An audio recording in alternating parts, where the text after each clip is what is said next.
నిర్మిస్తున్న ఈనాడు వేదికలైన రామనాయుడు స్టూడియో కావచ్చు, పద్మాలయ స్టూడియో కావచ్చు, అన్నపూర్ణ స్టూడియో కావచ్చు, ఇలా ఈ స్టూడియోలకు కూడా చిత్ర పరిశ్రమను ప్రోత్సహించాలన్న ఆలోచనతోటి ఆనాడు అత్యంత చౌకగా ఆనాటి ప్రభుత్వం సినీ పరిశ్రమ పెద్దలకు స్టూడియోల కోసం స్థలాలను కేటాయించడం జరిగింది. ఆ విధంగా ప్రారంభమైన తెలుగు చిత్ర పరిశ్రమ ప్రోత్సహించాలన్న ఆలోచనతోటి 1964లో ఆనాటి ప్రభుత్వం, కాంగ్రెస్ ప్రభుత్వం కార్మికులను గుర్తించాలి, సినీ పరిశ్రమలో ఉండే పెద్దల్ని గుర్తించాలి అని 1964లో నంది అవార్డు ప్రదానోత్సవ కార్యక్రమాన్ని ఏర్పాటు చేసి నేటికి 60 సంవత్సరాలు పూర్తి చేసుకున్నాం. మీ టాలెంట్ను, మీ శ్రమను మీరు మర్చిపోవాలంటే కళాకారులు నగదు బహుమతులకి సంతోషపడరు. కళాకారులు మీరు కొట్టే చప్పట్లకు, మీకు కప్పే దుప్పట్లకు సంతోషపడతారు.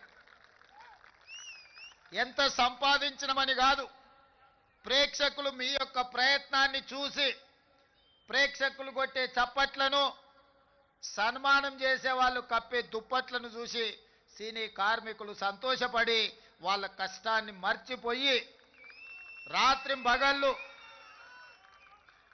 హీరోలు కానీ, పెద్ద డైరెక్టర్లు కానీ, ప్రముఖ నటులు షూటింగ్ స్థలానికి నిదానంగా వచ్చినా, ఒకవేళ ఉదయం 9 గంటలకు వాళ్ళకి షూటింగ్ ఉంటే 5 గంటలకే ఇంట్లో లేచి కన్న పిల్లల్ని కూడా వదిలేసి షూటింగ్ లొకేషన్కి బయలుదేరే కార్మికులు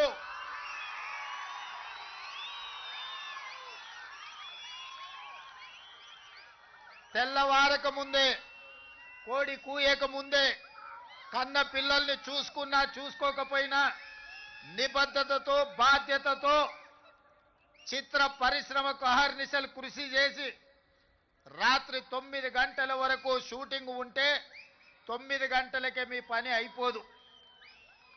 గొప్ప కళాకారులు 9 గంటలకు షూటింగ్ ముగించుకొని వెళ్తే అన్ని సర్దుకొని మళ్ళీ ఇంటికి చేరే వరకు రాత్రి 12, 1 గంట అవుతుంది.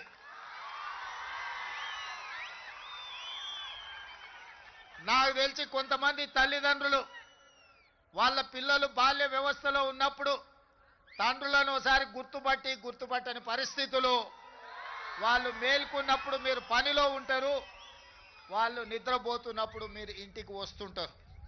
మీ శ్రమ, మీ కష్టం నాకు తెలుసు. మీరు పడుతున్న ఇబ్బందులు.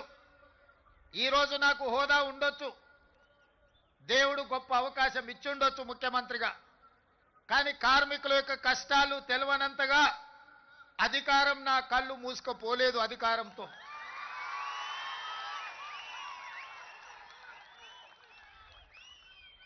కార్మికులు, కవులు, కళాకారులను సన్మానించే నంది అవార్డు కార్యక్రమం తెలంగాణ రాష్ట్రం వచ్చిన తర్వాత కాలగర్భంలో కలిసిపోయింది 10 సంవత్సరాలు.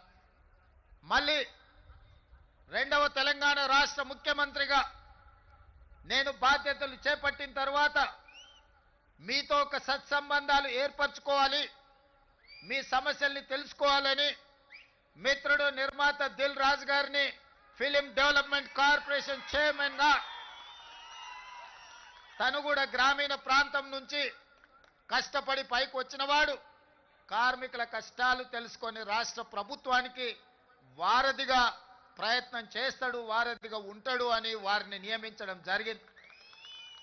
వారితో మాట్లాడి తెలుసుకొని ఆగిపోయిన నంది అవార్డుల కార్యక్రమాన్ని కార్మికులకు, కళాకారులకు ప్రజా యుద్ధ నౌక తండాలలో, గూడాలలో, మారుమూల పల్లెల్లో ఉండే పేదల కోసం జీవితం సర్వం త్యాగం చేసిన గద్దర్ అన్న పేరు మీద గద్దర్ ఫిలిం ఫేర్ అవార్డ్స్ ని ఒక కళాకారుడి పేరు పెట్టి, ఒక పోరాట యోధుడు, ఒక విప్లవకారుడి పేరు పెట్టి 10 సంవత్సరాలు ఆగిపోయిన గద్దర్ ఫిల్మ్ అవార్డ్స్ ని గొప్పగా నిర్వహించడం ద్వారా ఈ దేశంలోనే పరిశ్రమకు ఆదర్శంగా నిలబడే ప్రయత్నం చేసినాం.